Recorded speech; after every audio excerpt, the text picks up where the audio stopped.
Good morning and welcome everyone to our topic for today, which is exploring careers in renewable energy, energy efficiency, and electrification.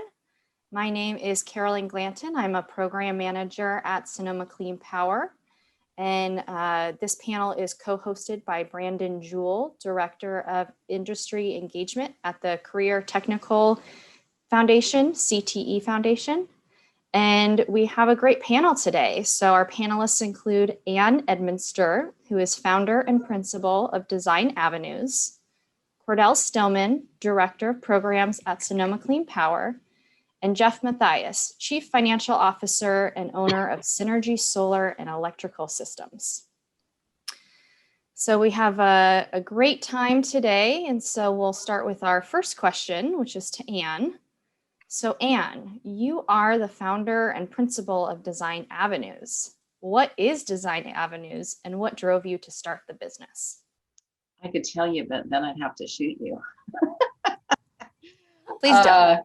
Design Avenues is a consulting practice, and I work with all kinds of stakeholders in the building industry, from individual homeowners, architects, contractors, other consultants, nonprofits, utilities, you name it.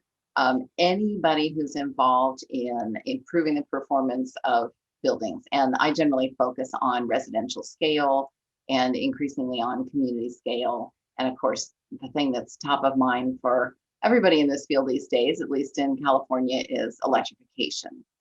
So that's the short answer. Great. And regarding electrification, Sonoma Clean Power and CTE Foundation hosted a great short presentation with John Sutter of Applied Building Science, which covered what is electrification, but basically, taking all your natural gas appliances, converting them to electric appliances, which is a cleaner energy source. So thank you for that, Ann. The next question is to Jeff. So you are the Chief Financial Officer, also known as CFO, and owner of Synergy Solar and Electrical Systems. Can you give us an overview of what your company does and why you decided to start the business? Yeah, so I actually was an employee of the company Synergy Electric, and I was an electrician and installer. And the company, the owner decided he didn't want to be in the business anymore. And so my partner and I took it over. We are a residential. We started out being residential and commercial solar, and we just continue to narrow our scope. About 6 years back, we went to mid to high end residential only, selling solar systems for people's homes. Trying to make them more renewable. And about 3 years ago, we started only selling solar systems in conjunction with batteries. So we no longer sell solar all by itself. We focus on new construction. We do a lot of what we're going to be talking about today, which is fuel switching and helping customers move to electric cars, mini splits, heat pumps, and other electrical devices. Great. Thank you, Jeff. Pleasure. And so, Cordell, the next question is for you. So some students may have heard of Sonoma Clean Power, but people may not truly understand what Sonoma Clean Power does for the region. Can you provide everyone with an overview of what Sonoma Clean Power does? Sure. Sonoma Clean Power is the local energy provider for Sonoma and Mendocino counties. And that can be a little confusing because PG&E is pretty ubiquitous in our area. They're everywhere. And what PG&E does is they manage the transmission and distribution system that actually delivers power to homes. Sonoma Clean Power buys the power that is put onto those lines and then is delivered to the homes. So most power bills are broken into three areas: distribution, transmission, and generation. And Sonoma Clean Power provides the generation side of the power equation. So you get one bill from PG&E, but we're on that bill as the generation portion of your bill. And what makes Sonoma Clean Power special? Well, we're local. We're managed by the local municipalities of Sonoma and Mendocino counties. And our power mixture is significantly greener than PG&E's power mix. Our standard product is about 95% carbon free. And we sell a product that's 100% renewable energy generated within our service territory. So that's the only product of its type that we're aware of in the United States. That's awesome. Thanks for sharing that. And a follow-up question. Your title is Director of Programs. Can you talk briefly about the programs that Sonoma Clean Power offers and the benefits? Yeah, we try to offer a number of benefits to our customers. We provide rebates on a number of products, including electric stovetops, induction stovetops, heat pump water heaters, electric bicycles. In the past, we've helped people with rebuilding their homes after the fires by providing money for all electric homes, any number of different products and programs. So our goal is to reduce greenhouse gas emissions in whatever arena we can. So we provide rebates and benefits to our customers in a number of different areas. So I have a question. This panel is really for high school students who are exploring careers right now. And I know that the industry of renewable energy and energy efficiency and electrification are growing really rapidly as we are starting to become more aware of how important it is to do so for the health of our planet. And I want to talk about what kind of careers that each of you expect to see that might become like a high demand career in the next 5 to 10 years, so that maybe some of these students who are starting to explore career opportunities now can think, maybe I should get ahead of the curve and jump into something like that. And so I'm going to just go one by one and see if you guys can give me an idea of what you think is coming up in the future in that realm. And I'm going to start with you. What do you see as some of the real high demand, high need careers over the next 5 to 10 years? So, well, it's a long list. That's the good news. I think that we're really moving into an era where we're going to see massive retrofitting of existing homes as well as non-residential buildings. And that's going to mean a lot of different types of work. It's going to mean people who can do building diagnostic work, to figure out what's working well in buildings and what isn't. It's going to need people to actually do that work, which we refer to as high performance building work, figuring out how to remedy those issues in the field. It's also going to require more people doing mechanical engineering work, drawings, of course, anything in kind of the energy field. And also at a higher level, I think for many corporations, we're going to see more interest in positions involving environmental and social responsibility. Also on a, so what they say, if you're a carpenter, everything looks like a hammer, and a nail. So that's my view of the world. But I think there's also going to be a lot of growth in soil, carbon sequestration, and sustainable agriculture and horticulture, because we really need to do a lot more with those biological resources as well. Mm-hmm. Yeah, agreed. The CT Foundation also supports some of sustainable agriculture courses in high schools right now, trying to teach that to students too. So that's great. Yeah. Jeff, I'm going to go to you next. What do you see as some of the high demand, high need careers in the next 5 to 10 years? Yeah, well, if this is going to an audience of high schoolers, I know when I got out of high school, I thought the only next step was logically to go to college. And the reality of it is this is a career path within the renewable energy world that if you want to come out and go straight into a job and work on a roof and work outside and not work in a cubicle and not play with computers and do something good for the environment every day, it is a perfect opportunity. And I don't know any solar companies right now that are not looking for people, including us, for niche markets of getting people on roofs, service-oriented work of fixing the systems that have been installed for the last 10 or 15 years. But it's also, if people want to work in a cubicle and work in a desk, or hybrids of the two, those opportunities are mechanical engineering, as we said. I think as Ann pointed out, But this industry, the issue is not actually, there's a path at Santa Rosa Junior College. We just put together a curriculum program for them. They just got a multi-million-dollar grant for teaching people renewables. And the first class is Renewable Energy Careers, 2-unit class. And it's basically it was before you even walk into this thing, there's so many potentials of careers. We made a class about what's available so people could make the right choice. Yeah, thank you for pointing that out. I love that. I think that's so important that students recognize that the opportunities are just so vast and it's so high right now that you have an entire section dedicated to that. Cordell, I'm going to go to you next. What do you think in your expertise of the industry? I think Ann and Jeff are both correct in that, and particularly I like Jeff's point that this does not have, there are going to be really good jobs that are not college track jobs. Mm-hmm. There's going to be a lot of work in the retrofitting of existing buildings and existing homes that's going to require highly skilled, trained individuals to do that work. That's just one aspect of the electrification scene. There's going to be a lot of work in commercial solar. I mean, Jeff's got the homeowners covered, but there's going to be a lot of commercial solar, and our company is going to be pushing that. Sonoma Clean Power is.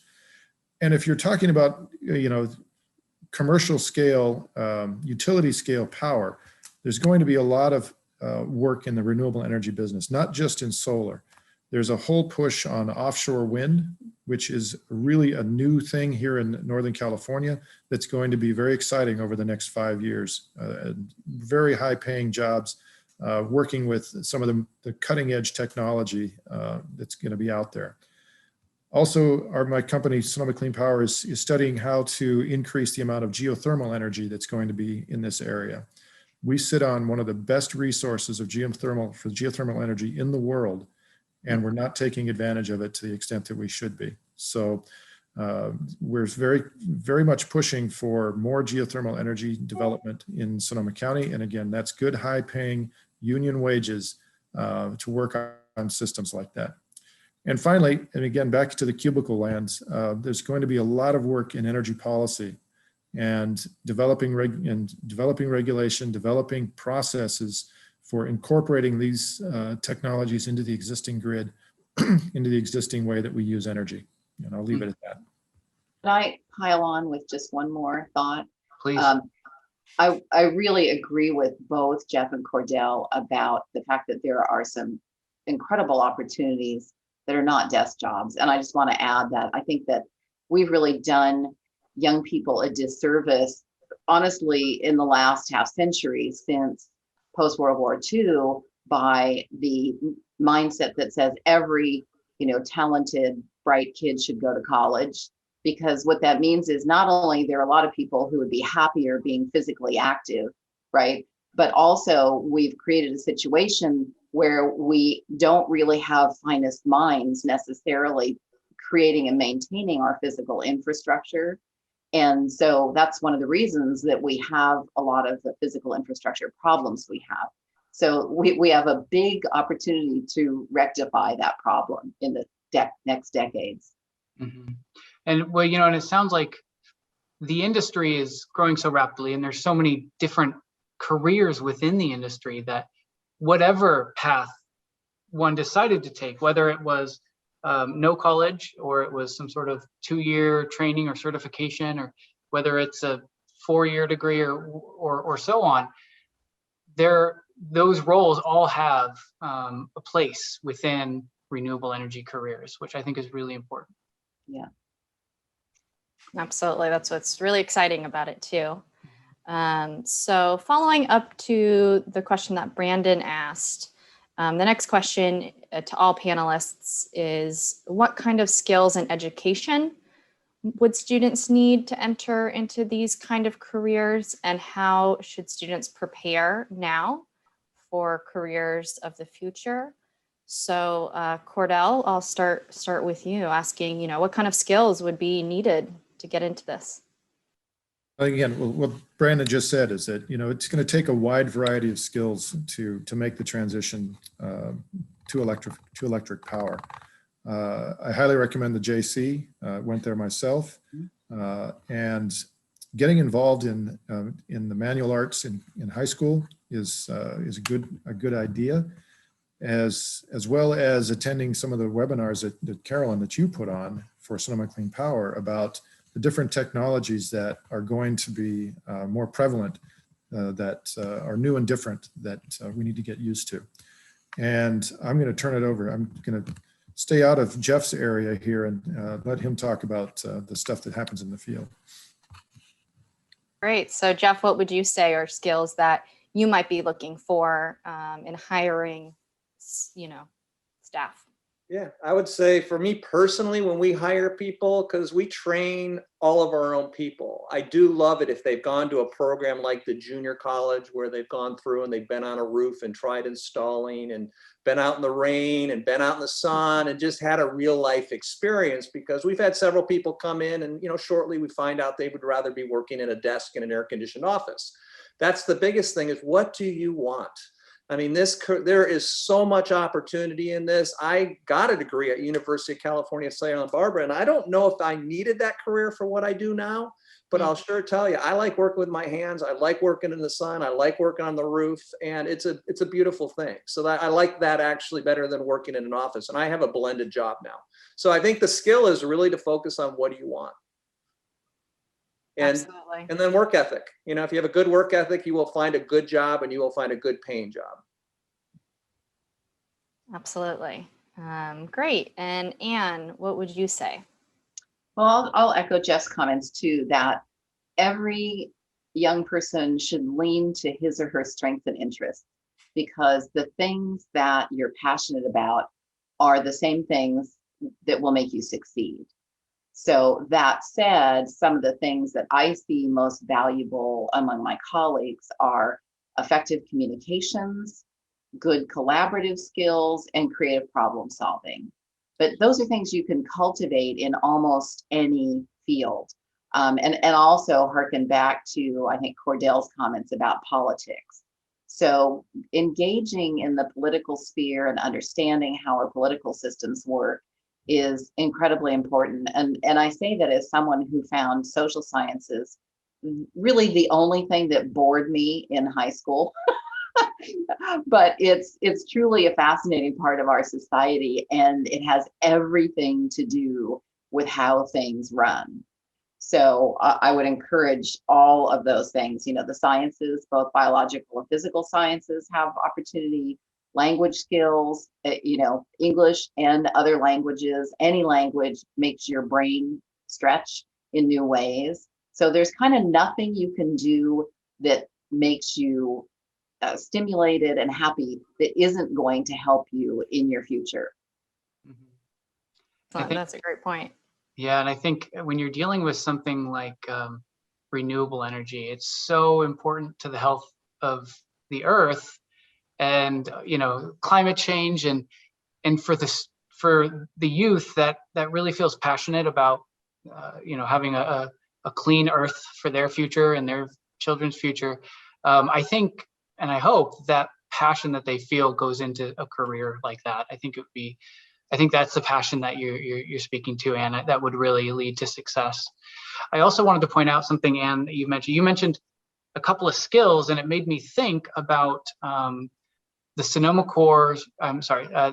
County's Portrait of a Graduate, which for those who don't know, and I'll say this for the students watching too, Sonoma County Portrait of a Graduate is something that the CT Foundation, Sonoma County Office of Education, and a handful of partners throughout the community came together, put their heads together to figure out what are some of the top key attributes that students should have by the time they graduate, so that they're ready for career and life.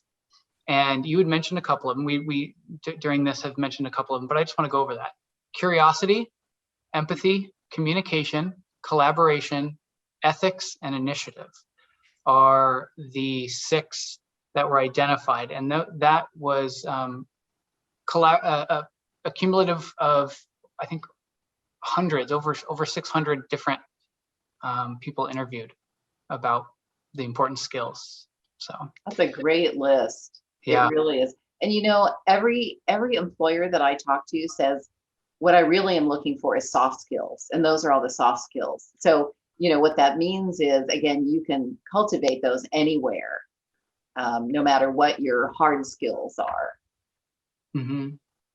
So my next question is, I'm actually going to have sort of a two-part question. My first one is more along the lines of a piece of advice that you each can give to the students who are exploring careers within this industry. But I'm hoping that you can, on top of that, attach a second piece, which is any particular advice as well around how they can start to get involved within the industry where they are now, whether they're in high school or soon graduating, meaning internship opportunities that you might know about, mentorships. Cordell, I'd love for you to talk about your Advanced Energy Center. I think that would be a great resource for students. So Jeff, I'm going to start with you, and maybe you can give some advice to students around that. Sure. I think my number one piece of advice is that I think many people coming out of high school get what I call analysis paralysis. They see their parents getting a job and being in it for 30 years, and they may love it and they may not, but you can have more than one career. And I've had three. I've been in the computer industry, an organic farmer, and I've run a solar company. And so when things get, you can move and shift. And this is one industry that allows you to shift and take those skills and move into a different place. As we get older, we can take that desk job and work in that cubicle. We don't have to work on the roof. So my advice is to get as much, go into it with what you think you love and be okay and flexible enough to make a change if it doesn't seem to be working out. That's my number one piece of advice. And as far as getting involved, pay attention. I mean, we got an administration now that is basically all about renewable energy and green energy. We're seeing car manufacturers that are now moving to all electric cars. Just get involved in the industry. Internships are out there, even if you're in high school, and you can audit and or take classes at the JC while you are in high school. So these are all things that are available to you right now. Thank you so much. Cordell, we'll go to you next. Sure, and Jeff, I couldn't agree with you more. I think the key is being able to adapt. Things are changing so fast right now with the newer technologies coming out, newer policies coming down the line. I just read this morning that the EPA is now allowing California to set green tailpipe emissions regulations by themselves again. So everything is changing and moving in different directions. So don't be afraid to start in one place, find something else that interests you, move on to that. There's going to be a ton of different opportunities out there that young people can take advantage of. And I'm actually a little jealous that I'm not going to be a part of that. As far as the Advanced Energy Center that Brandon mentioned, this is a storefront that we're looking to open up in the June timeframe now that will showcase newer technologies. And our goal is to educate everybody about what these newer technologies can do. Heat pumps and induction cooktops and electric vehicles and car charging stations and batteries and so on and so forth. And we do hire interns into that site to assist our store manager in talking with people about these different technologies. So it's a very intensive training program. We train all of our interns on the newer technologies so that they can explain them to the people coming in the door. And it's a good stepping stone for moving into the industry. Great, thank you so much, Cordell. Anne, next to you, do you have a piece of advice for the students? Yeah, well, it's funny because your part two of advice was actually kind of my part one, which is to get involved in something outside school, right? Volunteering or interning. And there are, I mean, I've only lived in Sonoma County a little bit less than 2 years, and I am absolutely bowled over by the number of environmentally oriented nonprofits. So there are incredible numbers of opportunities to get involved in anything that might interest you. And I'll also echo, well, we all seem to be agreeing with each other, but I actually had my freshman high school bio teacher said, everyone should have at least 3 careers, which was just astonishing to me at the time. but I couldn't agree more. And I've had a few myself. It's been a winding path. And actually, Would have been there was two for me. yeah. Well, there's a question Carol asked at the beginning that I didn't answer, which is what drove me to start my business. And it was really because I wanted to do what I wanted to do, which has been pretty great varied answer. along the way. But I think a couple other things, lifelong learning, your education should never end. There's so much possibility. And I'll also add, my son, who's 21 now, actually attended junior college full time for his high school junior and senior years. So not only can you take classes there, you can completely jettison high school if it's not working for you. And, to go to the passion piece, he wasn't interested in most of what they were doing in high school. So when he started at JC, I said, take whatever you want. So he's recently got his bachelor's in philosophy. He graduated a semester early with a 3.6 GPA. That's what can happen when you get to do what you want, as opposed to what somebody else is telling you to do. Parents may not be happy with me for saying that, but yeah, so get involved now in whatever interests you and don't wait. You'll be ahead of the curve. And that's perfect. I mean, I'm thinking back to when I was in high school and, I didn't really know what I wanted to do. And everyone was like, where are you going to go to college? And so the next step was I applied to a 4-year college and went, but I was undeclared. I had no idea what I wanted to do. So I took random classes, and one of the classes that I took was Intro to Environmental Studies, and I ended up loving it. And then I had to declare my major. And so I was like, okay, I guess I'll do this. And then, we had to figure out focus. And so I went and talked to all the different teachers and tried to get an idea of, what was out there. But Anne, you talked a little bit about, you started Design Avenues because you wanted to do what you wanted to do. Curious if you could talk a little bit about your path from high school to now and how that, maybe you said there were 3 different jobs, 3 different careers. Yeah, at least. So yeah, when I went from high school to college, I studied architecture, and my senior year in college was in Florence, Italy, which had a really transformative effect for me because I came back and I was like, ugh, we've made so many mistakes in land development practices. And I just didn't know what to do with that. My head was completely turned around. So I actually ended up doing technical writing and editing for quite a while. I didn't use my architecture degree for a while. Then I started moonlighting because people would say, well, don't you have an architecture degree? Would you like to remodel my kitchen? So I had this parallel path where I was doing both. And on the technical publication side, I also did a bunch of graphic design and desktop publishing for years.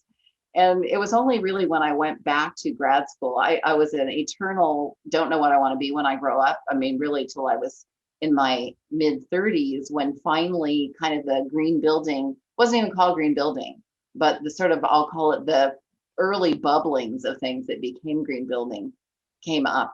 And then I was like, okay, that's where I belong, right? Because I had this environmental sensibility from really very young age, like 9 or 10, that didn't really fit with my major very well because I just hadn't seen how they converged.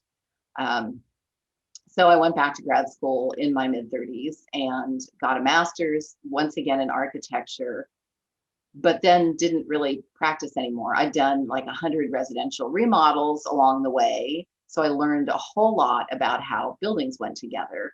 But then after my master's, I went immediately into consulting, education, advocacy in the green building space. So, I just follow my nose. I'm a great short-term planner, a pretty good midterm planner, and I don't do long-term planning at all. I just follow my nose. So that's the real story. Thanks for sharing that. That's, I think that's life, right? That's very common. And It's not like, what do I want to be when I grow up? And you automatically know, and then you just set out upon that goal. Maybe some people do, and that's great, but Yeah, most of us do, but don't. not me. Yeah. And Jeff, you had mentioned you've had 3 different careers as well, which all sounded very different from each other. If you wouldn't mind sharing a little bit about that path. Yeah, sure. So I started out in, graduated from high school, went to college, went to Santa Barbara, and went in as a math major. And after about 2 quarters, decided I'd move it to computer science, which at the time was the #1 job coming out of the market right before year 2000.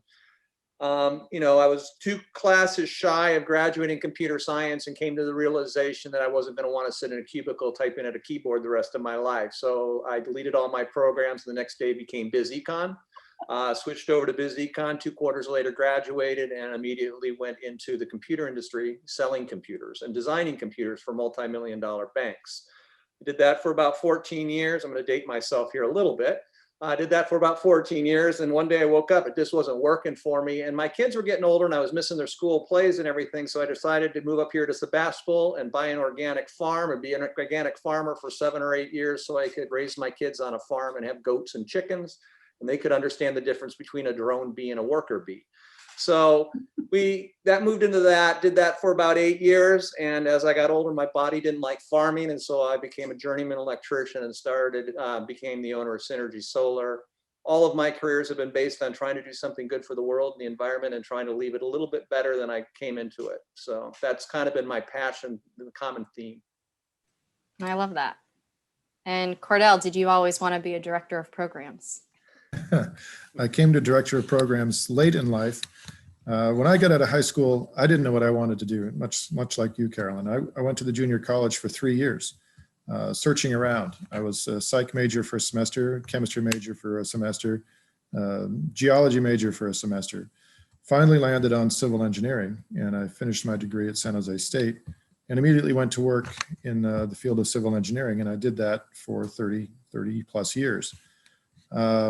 Towards the end of that 30 years, I got involved in renewable energy while I was working at the Sonoma County Water Agency. And that led to me being part of the formation of Sonoma Clean Power. And after a few years of holding out, I was convinced to come and work at Sonoma Clean Power. And that's where I've been for the last 4 years. And that's where I will most likely finish my career. Great. And Brandon, I know you're not technically on the panel, but I'd turn the question to you as well. Well, I've had multiple careers already. I started kind of 12 years in retail, and then kind of randomly wanted to go into marketing and had to start really, really low on the totem pole there, and got a job at the Santa Rosa Chamber and worked my way up through to do some program work, and I ran some trade groups, and that connection to industry helped me get a job at the Career Technical Education Foundation, where they were looking for somebody to sort of act as a nexus between industry and education to help students learn more real world career readiness skills. And that's where we are right now. And that's why we're doing something like this, is to hear from employers themselves directly to students on how to better prepare for what comes next. So that's my story. Great. Well, thank you all for sharing. I think it's really important just for, people to, see like where we all started and kind of our paths and where we all came to be, because it's not as linear as a lot of people think it is. It's kind of like this. Yeah. It's not like this.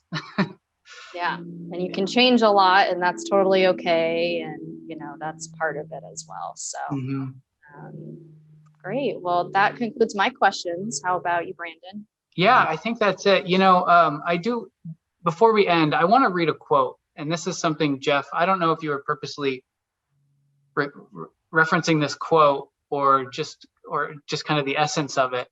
But what you had mentioned reminded me of a quote by Ralph Waldo Emerson. And he says, "To leave the world a bit better, whether by a healthy child, a garden patch, or a redeeming social condition, to know that even one life has breathed easier because you have lived, that is to have succeeded. And to me, that is a career in sustainable and renewable energy. So hats off to all of you.